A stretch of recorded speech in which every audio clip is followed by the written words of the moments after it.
I caught this video of today's Undisputed. As you can see from the date, it's the 13th of February. So Chris Bosh was on the panel with Rob Parker, Chris Broussard, and Greg Jennings. And of course, with Chris Bosh coming up there, it's not really about him. It's about Lebron, and they're gonna ask him some questions. I'm gonna commentate on the questions that they're asking him, and give some of my opinions and some of it was just some of my opinions. All right, so we're gonna get started. All-star who helped LeBron make 4 consecutive trips to the NBA Finals in Miami. Chris Bosh in studios now. Thank you for coming back to Undisputed. Thank you for having me. Yeah, I'm excited to be here. I like the show, man. You guys really get it going. It's like coffee in the morning. You don't need coffee, just Yeah, it's awesome. I'm glad Chris Bosh got his health together. It looks like he's doing fine, but from a healthy person's aspect, it looked like he's still struggling with his health a little bit. I mean, right now it looks like he's managing it, but it still looks like he's struggling a little bit with I don't know, Chris Bosh now versus Chris Bosh his last year in Miami. Yeah, he looks not too good right now, but it looks like he's holding up. So I'm happy for that. So next month, big month for you. You're going to become the 4th player in Miami Heat history to have your jersey retired. Congratulations on that. How special is that for you? It seemed like every time somebody wins a title somewhere, they retire a jersey. Like, I believe Ray Allen is going to get his jersey retired in Boston, which I don't believe he should. I didn't agree with Kevin Garnett getting his jersey retired. And I know they're going to retire LeBron's jersey in Miami. I think, if you retire every single number from 0 to about 50, seriously, 10 years from now, NBA players, if they're still playing NBA ball at that point, NBA players are going to be wearing 60s and 70s, and it's going to look fucking weird. Because everybody wants to get their jersey retired. Every team wants to retire a jersey or some shit like that. Chris Bosh wasn't there long enough. Yeah, they went to 3 straight finals. But come on, man. Usually they retire the jersey of somebody that was there for about 10 years, that may won multiple championships, maybe 2 or 3 or something like that. But and they usually were pivotal leaders, but I don't know, it just seems like nowadays they're just retiring any and everybody's jersey, and pretty soon you're going to run out of numbers on every single team. It's everything. I've been kind of just telling people, my grandfather was a huge family man, had a big family. Now I have a big family. I feel like I'm carrying on the torch for the Bosh name, and to be able to put the name, my family name, up in the stands, which with an organization that's so special to me. We've gone through huge ups and downs, and we continue to still be here. So just to have that opportunity, and it's the league. I wanted to be in the league my whole life, and to actually accomplish things and look up there and see that'll be amazing. Are they going to cover up Jordan's jersey and put you Just asking, bro. Nobody covers up Mike. Now, Chris, after, several years of, holding out that you might come back and play in the NBA, you've announced that you've officially retired. The Lakers, your old teammate LeBron, could use some help. If they called you over the break and were like, we need a big that can stretch the floor, that knows how to win, you would not think about coming back? No, I wouldn't. LeBron has to be desperate at this fucking point. He's been trying to get people to come there. He tried to get Kevin Durant to come there. He tried to get Anthony Davis to come there. Right now, I believe they're trying to work on Ben Simmons coming there. They're trying to convince. Pretty soon, they're going to try to convince Kyrie to come there. And if these LeBron James supporters, if they have to go to Chris Bosh, a guy who's retiring because he can't play physically anymore in the NBA, to try to convince him to come back, because this may seem like a joke, but I'm pretty sure Chris Broussard is like, seriously, man, just come out of retirement for like the last 6 months of the season, and just try to help him get past that first round, because it'll be the worst. There are two of the worst things that could happen to LeBron this year. The worst thing that could happen is that he doesn't make the playoffs at all, but they're gonna find excuses on why he didn't make it and how to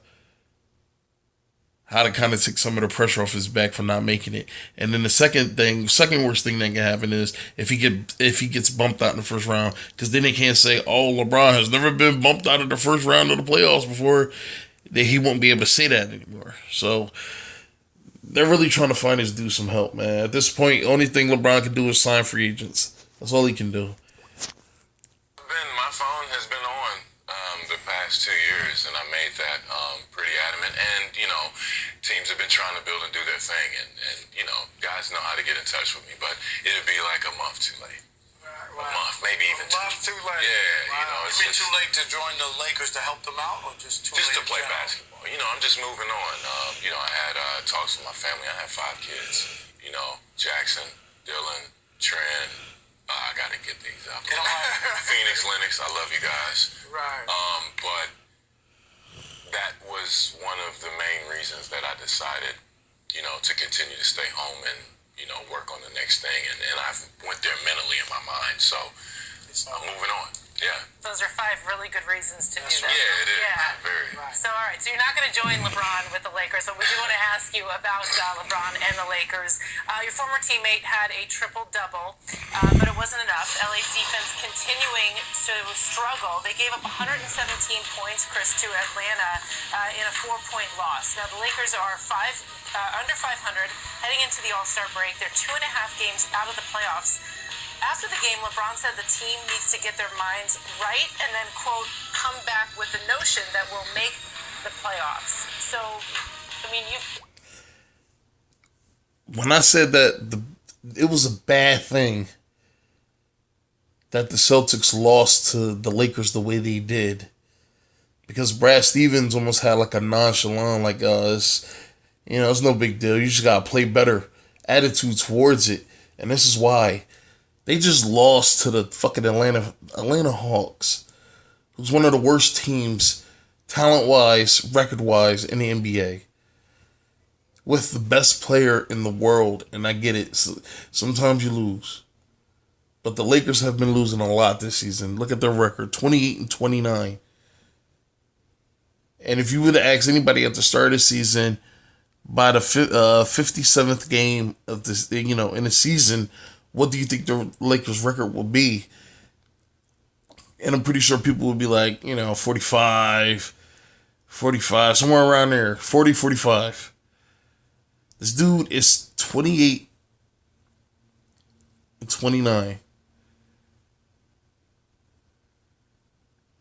And the excuse that LeBron doesn't have any help, which is that's what they're trying to do now. That's the whole narrative they're trying to run with again, is that he doesn't have any help. This person's not doing anything. That person's not doing anything. This person's hurt. That person's hurt.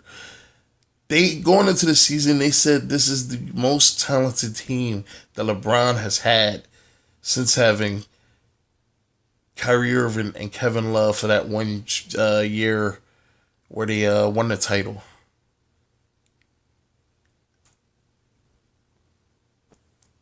So they can't really use that anymore. But let's get back to it. Played alongside LeBron, a younger LeBron, albeit. But do you have faith that he can pick up this young Lakers team and carry them into the playoffs? Well, here's the thing. It's a team sport. It takes a collective to be successful in the NBA.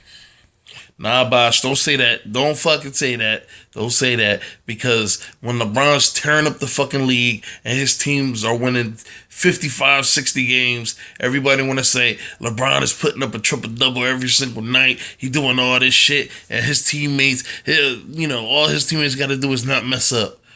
Don't say that. It's not a team game. Especially when it comes to LeBron playing, it's not a team game because LeBron could do it the fuck all. And honestly, all he needs people to do is stand around and shoot goddamn jump shots. That's all he needs them to do. So don't say it's a team game because that's not nearly as accurate as what everybody keep depicting what the past 5 years. I mean, shit, you would think LeBron was fucking Superman, honestly. Even 1 through 8 to make it in the playoffs, you have to be a pretty good team. It just can't be about one singular guy. So that's what he means by that. Maybe they do need a break right now. Well, they do. It's not even a maybe about it. They need a break. They're young guys. They already had their break. When LeBron went out for those 18 games with that supposed groin injury, that was his break. Somebody, I don't know if it was this, or if it was today's show, but somebody made a statement saying that LeBron looks exhausted. He looks tired. And that's how he looked last year. Like, that's why he was resting so much. And this is where all those supposed injuries are coming from. But all it was rest. I don't believe LeBron had a groin injury. Because they're going to talk about LeBron's physical, his physical abilities this year, not just overall, this year. Well, as a 34-year-old man who's been in the league for like fucking 16 years. Even Jordan, as he got up there in age, you started to see his athletic ability diminish.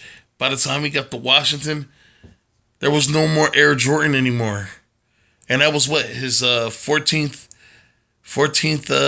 year in the league.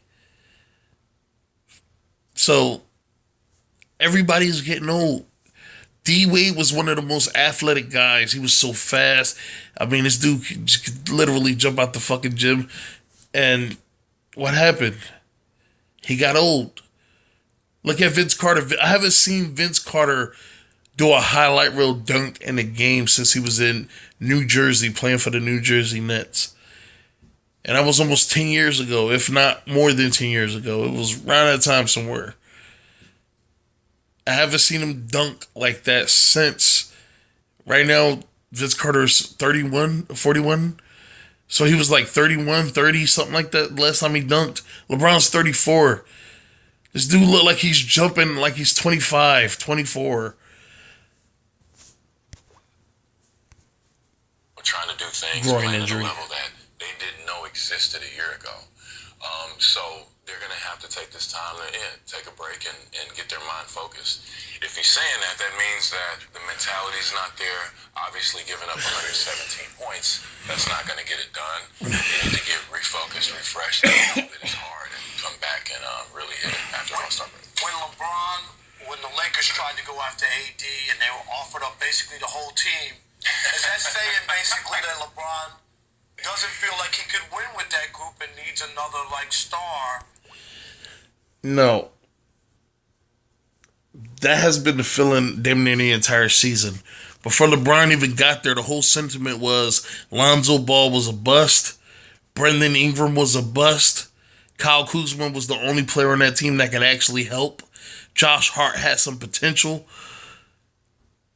And that was just the whole sentiment around the team.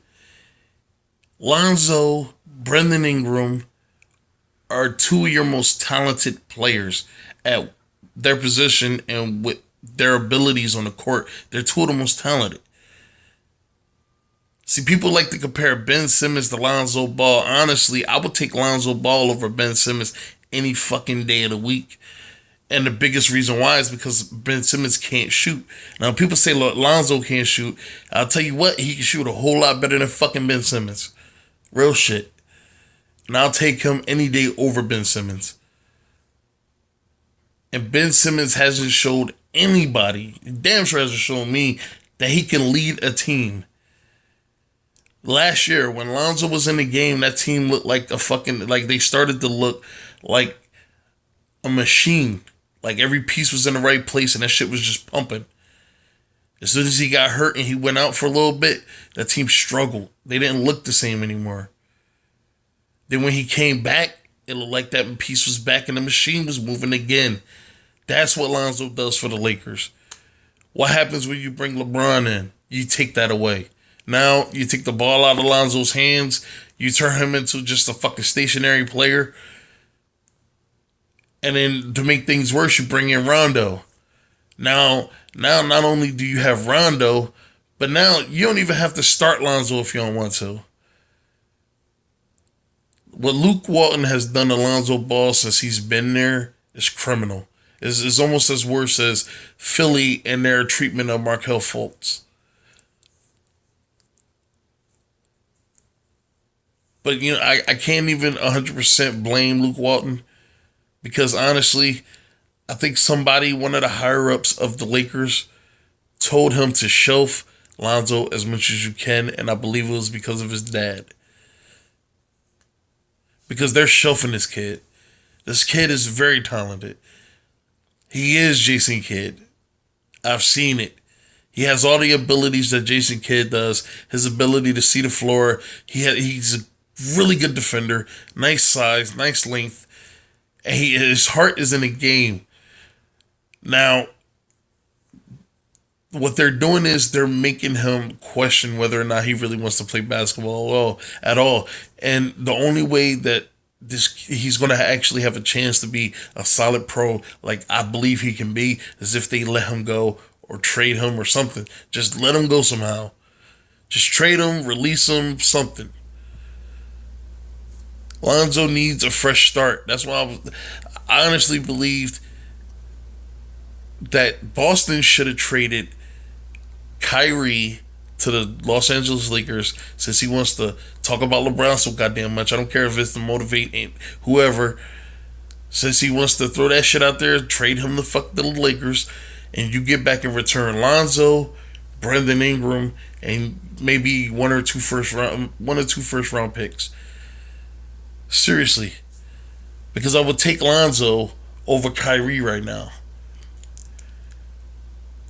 Because, as anybody could tell, the Boston Celtics just beat the Philadelphia 76ers with all their brand new pieces. Without Kyrie. So how important, and I said this already, they look better without Kyrie than they do with Kyrie. And then Kyrie is the problem. And Brad Stevens needs to fix it. And he's not fixing it. He's letting that shit metastasize, and now it's becoming a fucking huge problem that now you gotta wait till the offseason to fucking rectify. Kyrie should have been out of there, man. Kyrie should have been out of there. As a head coach, it's your job to notice the difference when you have different lineups in. And either he's ignoring it, or he really doesn't see the fact that the players seem to play harder and play better when Kyrie's not out there. When he's hurt, when he's resting, whatever. It's Kyrie. Kyrie is the problem. And it's not even Kyrie's fault. It's just these young guys don't like him. They don't trust him. They don't want him there. They want to be the leaders on this team. That's why yesterday I saw a report where it said Jason Tatum says he doesn't mind going to New Orleans because he wants to lead his own team. It's Kyrie. And I've been saying this. So you send him to the Lakers. You get Lonzo. You get Brandon Ingram.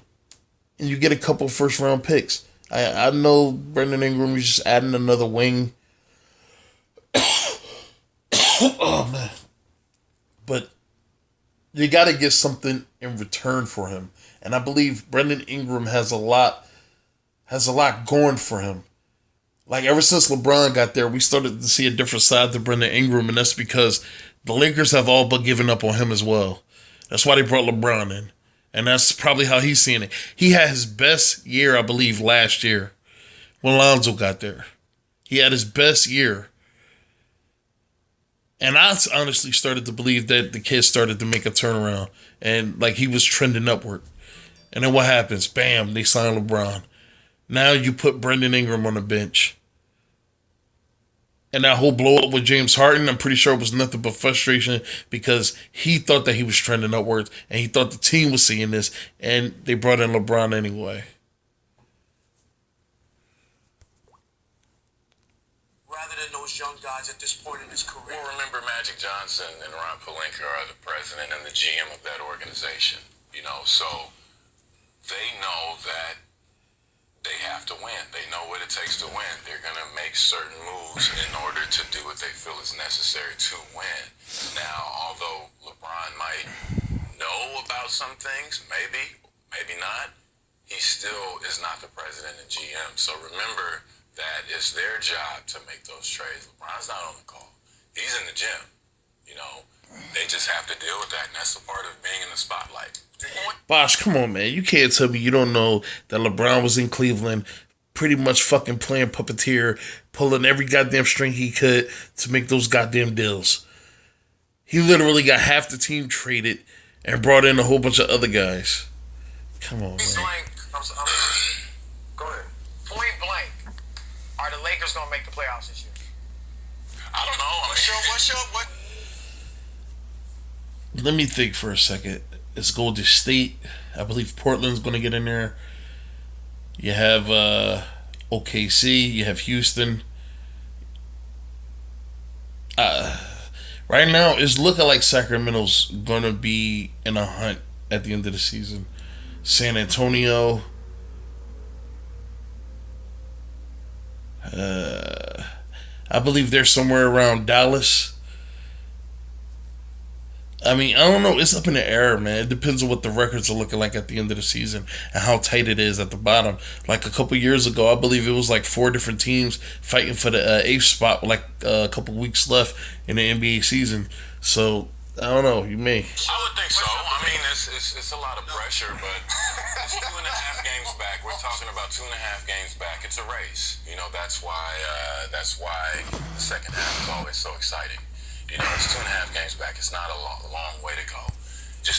I don't know why people say second half after the All-Star break, like it's really the second half of the season. The second half of the season already started. We're on what? We're almost on the 60th game. Like the 41st game was the end of the first. After that game, it was the end of the first half. Man, we're well into the second half of the season. And that's why people are panicking right now, because it's not looking good for the Lakers.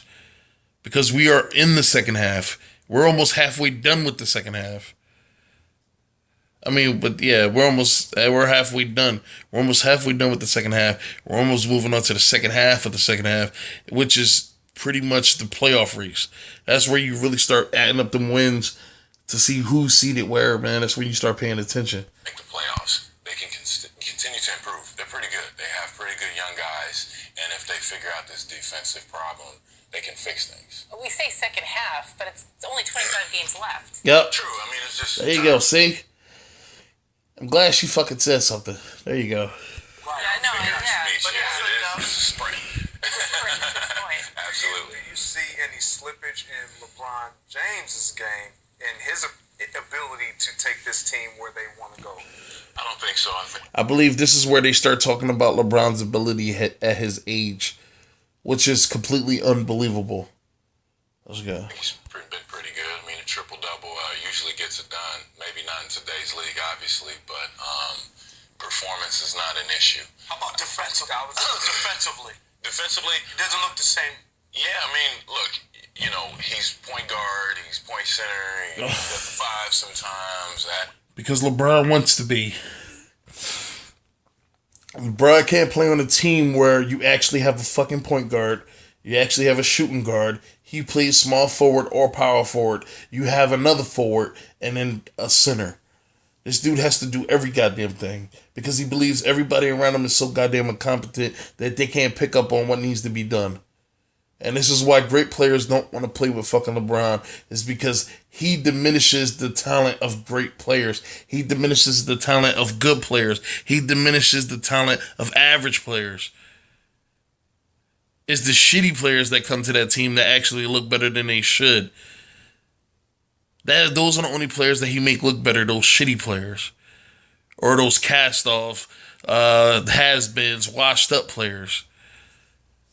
But great players, good players, even decent players, not average, decent. He makes those guys look worse, man. Like I said, Kevin Love, when he came there, Kevin Love was a double-double machine. This dude was a threat to get 20 and 20 every single fucking night. And he was a marksman from the field, man. This dude could hit almost every shot you needed him to. I mean, it wasn't at a high clip, man, but he could knock him down. And what happened when he got to Cleveland? He became a fucking rebounding, spot-up shooter. That's it. A rebounding, spot-up shooter. To be the leader, one thing that that's an underrated thing in the league. When you get to a certain age and you have to perform on and off the court, it's a whole different beast. So mustering that up to do that year round, it takes a special person to do that. It's not easy at all. And sometimes you get tired. I'm not saying he's tired, but you have to pace yourself, and that's a point. He is tired. That's why he doesn't play defense anymore. Part of it. You guys were all part of the same draft. You're retired. Dwayne Wade, this is last year. Yeah. Carmelo is retired. He's got his phone on, but it doesn't look like he may get picked up. Why do you think LeBron has, and looks like he's got 3 more years on his deal, so he'll probably play at least another 3 years. Why do you think he's been able? I know all you guys work hard. Yeah. Why has he been able to continue to pretty much be in his prime or toward the tail end of his prime and have many years left in his 16th season? I think that's Now, Chris Bosh is obviously going to give the political answer and the most basic answer because LeBron is his friend. But it is very alarming. Red flags every fucking where. That out of all the players in that draft class, LeBron is the only one that looks like he just came out of the fucking draft. I mean, I'm not saying that he's the exact same player from when he came, but some of the shit this dude is doing at his age, man, is fucking impressive. And the most impressive thing is his ability to stay healthy. Like I said, I don't believe he was hurt. I believe he was resting. I believe he took 18 games off because I believe that they had a good, sizable lead, or they had a good record when he went down. He sat for 18 games, came back, the whole shit turned to shit, and now it's just a shit show now. But I believe he used those 18 games to rest because LeBron needs to rest for the playoffs. That's what he did last year. He just sat because he needed to rest for the playoffs. Testament to how hard he works. I've never seen anybody work so hard on their body. And that's the thing that gives you longevity in the league. And he's been doing this since we were... Yeah, well, maybe if you worked as hard as he did, Chris Bosh, your body wouldn't have broke the fuck down the way it did. We're in our early 20s. I mean, we were in, in the Olympics. I'm 24, eating burgers and just not stretching. And we would be hanging out, and he would stretch. Had his trainer with him. He's the first guy I see always have his trainer with him. He just get him. I mean, he'd be doing this show right now and get on the stretching table and just work on those small things.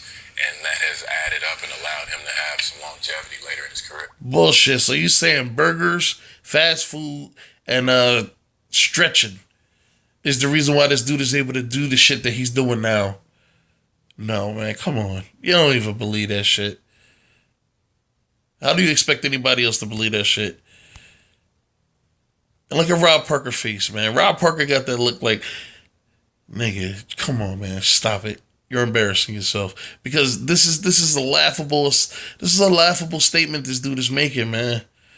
You're saying burgers and stretching is the reason why he's able to do this shit at 34. Come on, man. How about the injury this year where he missed, 18 games? Yeah. Was that like the first sign where you saw LeBron like getting older, father time? No. LeBron had a groin injury a couple years ago where he sat for a good portion of the season. And that was the only injury. For years, that was the only injury, was that groin injury. Now he has a groin injury this year. And that's a good excuse, man, because it gives you a reason to sit out for as long as he sat out. He sat out for over 2 weeks, almost 3 weeks. Oh man, I got this. I mean, not. He sat out for about 3 weeks. It was like 18 games. Or shit, no. I think no. It was longer than that. I'm tripping. It was over a month, but it's a great excuse, man, because nobody's going to expect him to come back soon, so he can rest up. And what LeBron's going to do is he's going to pace himself to the All-Star game. Once the All-Star game happens, he's going to play, because all the All-Star game is just them out there doing dumb shit. So he's going to kind of play. And then after the All-Star break, it's kind of a short sprint. He may rest here and there, so another injury may pop up. And then right before the playoffs, he's going to be ready for game 1 of the fucking playoffs. And you're going to see LeBron in all his LeBroniest glory, not play any defense, go all out on offense, and fucking sit. That's all you're going to see him do. Is undefeated, maybe, took it was just a growing thing. I've tweaked my groin many times, so it's just a part of the game. Dudes get hurt, and that's what I'm saying. It's not even serious. So, come on, this dude has never had a serious injury. Never. Professional fucking athlete in the NBA, played 16 years, never had a significant injury. Never. So, I'm sorry. Go ahead. He just so happens to not get hurt as much. At all. Not as much at all. What point do you look at Luke Walton and say, hey, this may not be the best coach and the best fit for what we're trying to do with LeBron James? I don't know. I mean, it's always going to be pressure being a coach for the Lakers. But one thing that, from my experience that I've seen, is they were doing the same thing with Eric Spoelstra when we first got together. The Lakers are still a family-run organization, just like the Miami Heat are. So they're going to work more. I think working the system more, working your principles, working your fundamentals within the organization is more important sometimes. So I think Luke Walton, he wants to win. He's a winner. I think he's a pretty good coach. He just, it takes time. This instant society that we live in, people want it now. And all right, I'm gonna say this and then I'm done. Luke Walton has lost the locker room, and I believe he lost the locker room over. I can't even say favoritism. I believe somebody's in his ear. Somebody in the front office is in his ear. Most likely it's Magic Johnson. But he's in his ear telling him things, telling him what to do. And it's backfiring. It's backfiring unbelievably bad for Luke Walton. If he finishes out the season, which I believe he is, there's no way they're just going to bring in a coach this late in the season. But if he does finish out the season, as soon as their last game is over, they're gonna prepare to bring somebody else in. But I'm gonna make this sentiment one more time. Hopefully it happens. Kyrie needs to be traded to not even anymore, because once the season's over, he's a free agent. But if they, you know what? I'm not even gonna say that because I don't want it to happen. I want him to go. So hopefully they don't re-sign him. They let him go. They move on with Jason Tatum. They move on with Jaylen Brown. If Rozier stays, hopefully they don't overpay him, and they move on with Terry Rozier. But I just found out tonight the Celtics are without Kyrie again. Expect a good game from the Celtics once more. They play better without him. All right.